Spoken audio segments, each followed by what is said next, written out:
Hello friends, welcome to MS Maths. In this video we are going to discuss about introduction of sphere. This is the first topic of 3D and sphere में हम देखेंगे उसकी equations, conditions, definition, ये सारी चीज़ें यहाँ पे हम देखेंगे और फॉर्मूला पे ये पूरा वीडियो होगा। तो अंत तक हमारे साथ में बने रहेगा। चलिए वीडियो शुरू करते हैं। तो यहाँ से हम देखते हैं कि definition of sphere, what is the definition of sphere. जैसा कि स्क्रीन पे शो हो रहा है, in a space variable point which moves in a such way that distance from a fixed point to remain constant, the locus of variable point is called sphere। तो यहाँ पे बात करते हैं स्पेस में है, यानी कि यहाँ पे किस में है, 3D में है। 3D में एक जो वेरिएबल पॉइंट है, एक चर बिंदु जो है वो मूव्स है, वो मतलब मूविंग स्टेट में घूम रहा है। कैसे घूम रहा है उसकी कंडीशन भी है कि सच वे दैट द डिस्टेंस, जो सच वे जो है उसकी जो डिस्टेंस है वो एक फिक्स पॉइंट से आर है, यानी कि फिक्स पॉइंट कौन हो गया, आर, और वहां से फिक्स डिस्टेंस है। मैं अगर इस पी बिंदु की बात करता हूं, पी पॉइंट के लिए बात करता हूं, तो पी पॉइंट इस जगह पे है, थोड़ी देर बाद में वो अगर यहाँ पे भी होगा तो भी उसकी फिक्स पॉइंट ओ से जो डिस्टेंस है वो क्या हो जाएगी, वो आर ही रहेगी, remain constant. The distance between point and fix point remain constant and the locus of the variable point is called sphere. तो उससे जो हमको बिंदु पद से, उसके बिंदु पद से जो हमको आकृति मिलती है उसको हम यहाँ पे स्फेयर कहते हैं, गोला कहते हैं। ठीक है, इसको हिंदी में, स्फेयर को हिंदी में गोला कहते हैं। वो मैं यहाँ पे लिख लेता हूं, इसको हिंदी में गोला कहते हैं। ओके, यहाँ पे हम लिख लेते हैं इसको गोला। तो यहाँ पे गोले के बारे में हम बात करेंगे। तो अब हम चलते हैं आगे। हमारे पास में यहाँ आता है कि इक्वेशन ऑफ स्फेयर हमको यहाँ से बनानी है। तो इक्वेशन ऑफ स्फेयर के लिए हम यहाँ पे एक डेरिवेशन करेंगे। तो फर्स्ट यहाँ से देखते हैं कि हमारे पास में ये एक स्फेयर है, या फिर हम यहाँ से ले लेते हैं, अच्छा स्फेयर ले लेते हैं एक। तो यहाँ से हम एक स्फेयर ले लेते हैं और वो स्फेयर हो जाएगा कुछ इस टाइप से। इस स्फेयर का जो सेंटर पॉइंट है वो ये हो जाएगा, और यहाँ से हम एक डिस्टेंस लेते हैं आर, ये हो गया पी और ये हो गया ओ।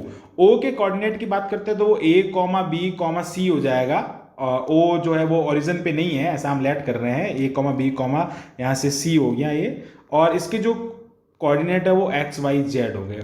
अब हमको क्या करना है कि इक्वेशन फाइंड करनी। तो सबसे पहले क्या देखते हैं कि जो ओपी डिस्टेंस है वो कितना है, आर डिस्टेंस है। तो ओपी डिस्टेंस को हम कैसे रिप्रेजेंट करते हैं, ओपी को हम ऐसे लिख सकते हैं ना कि x minus a whole square plus क्या लिख देंगे, y minus b whole square, आगे हो जाएगा हमारे पास में plus z minus c whole square is equal to r. और हम इसको ऐसे लिख सकते हैं आगे, x minus a whole square plus y minus b whole square plus ये हो जाएगा z minus c whole square is equal to r square, squaring both side हो जाएगा। And this is equation number 1। तो हमने क्या किया कि दो पॉइंट के बीच की जो डिस्टेंस है 3D में वो हमने फाइंड कर ली। 2D में अगर हम लगाते हैं तो x2 minus x1 whole square plus y2 minus y1 लेते हैं। अब यहाँ पे 3D है तो z2 माइनस z1 भी हो जाएगा। तो इस टाइम से हमने डिस्टेंस बिटवीन 2 पॉइंट वाले जो फॉर्मूला है वो हमने अप्लाई किया। अब क्या करना है, इसको अगर हम सॉल्व करते हैं आगे, तो इसको ओपन करना है आपको यहाँ से इसका होल स्क्वायर खोल के। तो ओपन करेंगे जब भी यहाँ से तो क्या आ जाएगा आपके पास में, ये हो जाएगा यहाँ से एक्स स्क्वायर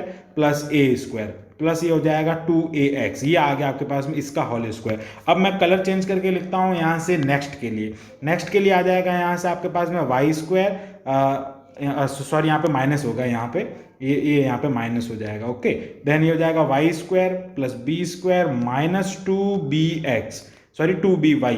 देन यहाँ से हो जाएगा आगे यहाँ पे z square minus c square, sorry plus c square and minus 2zc is equal to हो गया आर स्क्वायर। ये आपके पास में यहाँ से जो इसका एक्सपेंडेंट कह सकते हैं हम, इसको हमने खोल दिया, एक्सपेंड कर दिया, तो उस टाइम पे आपके पास में ये कंडीशन आती है। और हम इसको अगर अच्छे से लिखने की कोशिश करते हैं यहाँ पे तो वो आ जाएगा हमारे पास में, एक और अलग कलर पेन से लिखता हूँ यहाँ पे इसको, और वो हो जाएगा हमारे पास में एक्स स्क्वायर, ये इसको मैं लिखूँ एक्स स्क्वायर की टर्म जो है उनको सबको साथ में लिखते हैं, या फिर एक्स वाली जो टर्म स्क्वायर वाली x square plus y square plus z square, इनको हमने साथ में लिखा। फिर हम क्या लिखेंगे यहाँ से कि minus 2ax minus 2by minus 2cz, और फिर हम लास्ट में क्या लिख सकते हैं, plus a square plus b square plus c square is equal to r square, या फिर हम क्या कर सकते हैं यहाँ से is equal to r square नहीं लेके minus r square is equal to क्या हो जाएगा, 0 हो जाएगा। ये हम यहाँ पे लिखते हैं और ये हो जाएगा, इसका एक्सपेंड हो जाएगा पूरा, हमने इसका कह सकते हैं सिंप्लीफिकेशन हो जाएगा।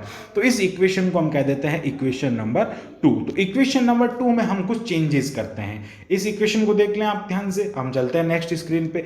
अब हमको क्या करना है कि लेट यहां से हम क्या करते हैं कि माइनस ए को हम यू लेट कर लेते हैं, माइनस बी को वी लेट कर लेते हैं और माइनस सी को डब्ल्यू लेट कर लेते हैं। तो उस टाइम पे क्या हो जाएगा, यहाँ पे देखते हैं कि देन लेट, आपको एक और चीज लेट करनी है कि जो a square plus b square plus c square है माइनस आर स्क्वायर, ये जो कांस्टेंट टर्म है जिसमें एक्स वाली जो टर्म है, वेरिएबल जो पॉइंट है उसके कोऑर्डिनेट नहीं आ रहा है, एक्स वाई जेड इंक्लूडेड नहीं है, उसको हम डी लेट कर लेते हैं। तो दो कंडीशन का क्या करना है, हमको पुट करना है इक्वेशन नंबर 2 में। तो इन दोनों कंडीशन को जब हम इक्वेशन नंबर 2 में पुट करते हैं तो आप खुद ही देख लीजिए कि जहां माइनस ए होगा, जैसे यहाँ इस टर्म में और इस टर्म में माइनस ए माइनस बी और माइनस सी है, उसको रिप्लेस करना है यू वी डब्ल्यू से। तो जब आप इसको रिप्लेस करेंगे तो आपके पास में नई इक्वेशन बनेगी और वही इक्वेशन स्फेयर की इक्वेशन हो जाएगी। तो यहां से क्या हो जाएगा, इक्वेशन ऑफ स्फेयर, ये हो जाएगा sphere will be x square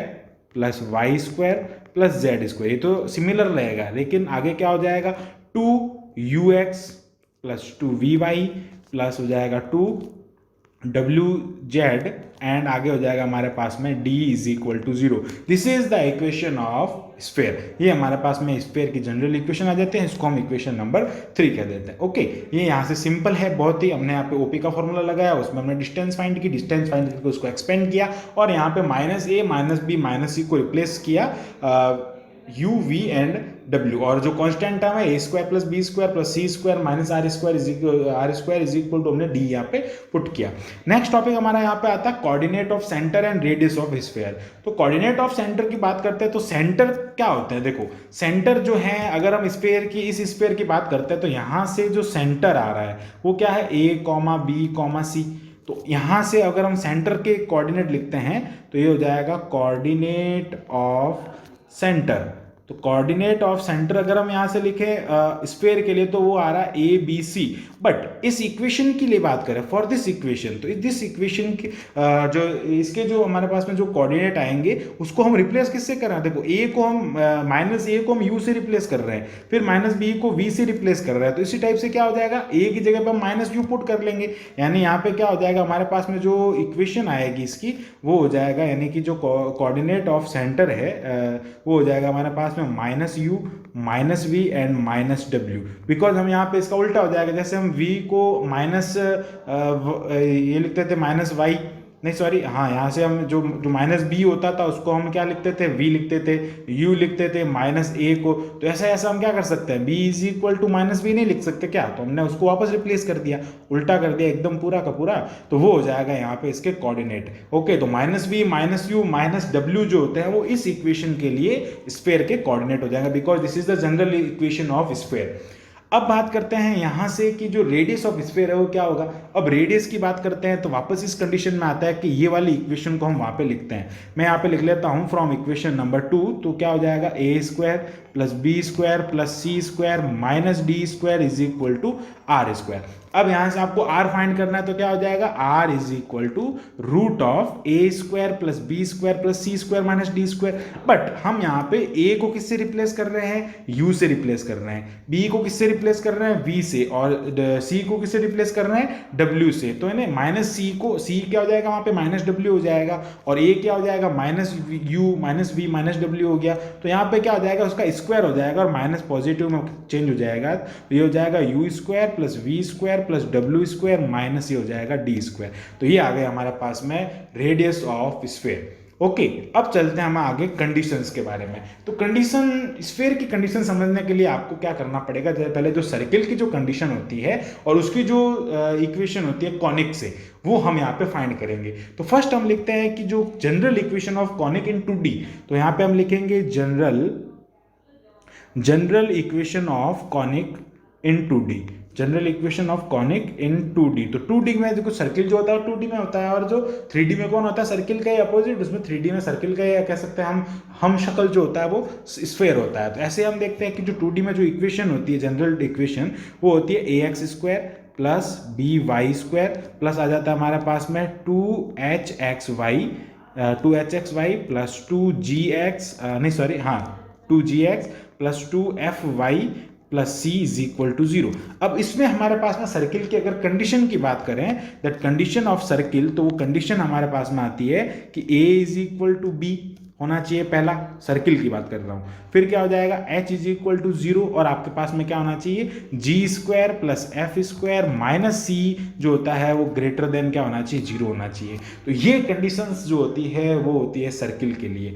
जब ये कंडीशन अप्लाई करेंगे हम इस जनरल टर्म में, तो वो जो इक्वेशन बनेगी वो किसकी इक्वेशन होगी, सर्किल की इक्वेशन होगी। अब हमारे पास में यहाँ से अगर हम देखते हैं द जनरल इक्वेशन, तो यहाँ से अगर हम देखें कि जनरल इक्वेशन ऑफ कॉनिक, तो यहाँ से ये भी एक कॉनिक ही है, general equation of conic in 3D। तो 3D में जो जनरल इक्वेशन होती है उसमें अगर हम देखते हैं तो वो उसको हम लिखते हैं इस टाइप से, ax² plus by² plus cz²। यहाँ पे z भी आएगा ना साथ में, because this is 3D equation. और ये हो जाएगा 2hxy, ओके, प्लस आ जाएगा 2gxz प्लस हो जाएगा यहाँ पे 2fyz,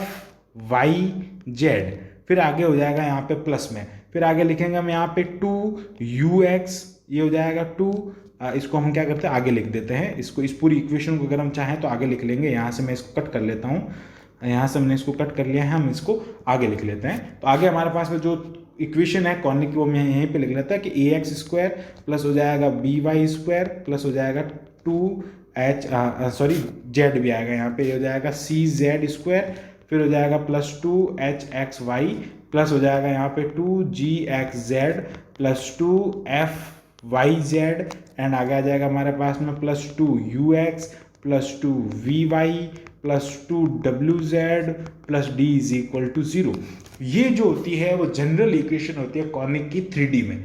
स्पेस में जो होती है वो ये वाली इक्वेशन होती है 3D में।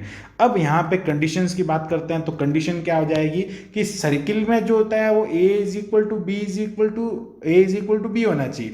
तो यहाँ पे क्या हो जाएगा, फर्स्ट कंडीशन कि a is equal to b is equal to c, तो इन तीनों का क्या होना चाहिए, इक्वल होना चाहिए। फिर क्या हो रहा है यहाँ पे कि h इज इक्वल टू 0, तो यहाँ पे h की जगह पे क्या होना चाहिए, h is equal to g is equal to f is equal to, यानी जो तीनों है वो 0 के इक्वल होने चाहिए। फिर यहाँ पे क्या है कि g² plus f² minus c greater than 0, और यहाँ पे होगा आपके पास में u² plus v² plus w² minus d will be greater than 0। तो ये शुड बी ग्रेटर देन 0। तो ये कंडीशन जो है वो स्फेयर के लिए यहाँ पे बन रही है। तो मैंने कंडीशन का कंपैरिजन करके बता दिया 2D और 3D में। आई होप आपको ये जो इंट्रोडक्शन है स्फेयर का ये अच्छे से समझ में आया होगा। देन हम यही आशा करते हैं कि आपको अच्छा समझ में आया। So thanks for watching this video, keep watching MS Maths and subscribe the channel MS Maths।